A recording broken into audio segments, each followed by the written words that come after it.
Is it good to daydream? Let's talk about the positives and the negatives. First, the positives. It gives you space to relax, plan out, and formulate how to reach your dreams. By doing that, it gives you a safe place to work out all the ways that might not work, problem solve, and just give you a space to make it more likely that you're going to get there. So it's a good thing, right? Well, not always, because if we stay too long in our daydreams, we can end up getting really comfortable, feeling safe and secure, and getting a little bit of that satisfaction of getting it right. Doing the things we need to do to make us feel proud and happy. But then all of a sudden we wake up and have to enter into a real world, in which case you end up feeling dejected, sad, and actually a failure as you haven't got where you want to get to. So what do? Go back into your daydreams. But we have to go into the real world again and live with the consequence of using all that time to daydream and not using it to action our plans.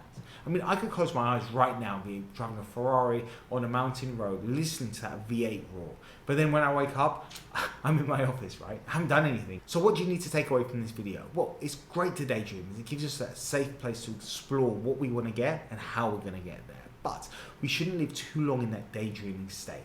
We need to use the daydreams to formulate and plan out how we're going to achieve our goals. And then we have to do the scary thing, right? Which is to start to put into place our plans so that it makes it more likely that we're going to achieve that dream. The thing about daydreaming is that when you live too long in that daydream, you end up feeling so dejected and sad that it stops you from wanting to go and action anything because it lowers your sense of self-esteem and confidence. And the irony is when you go and achieve your daydreams, the experience is never the way that you expect it to be. Because in a daydream, you end up planning out how you expect it to feel. Whereas actually, when you're driving that Ferrari or achieved your successes, it never usually feels like that. And in fact, our brains usually click in and go, that was great, I had such a good time, what's next? It always pales in comparison. So again, by living too long in your daydreams, it's going to stop you from actually appreciating what you've achieved. Remember, you can think about anything in a daydream and you feel a little bit successful, but you have to enter into the real world again. Start actioning plans based on what your dreams are. I know you can achieve it because if you couldn't, you wouldn't have had that daydream. You wouldn't be able to even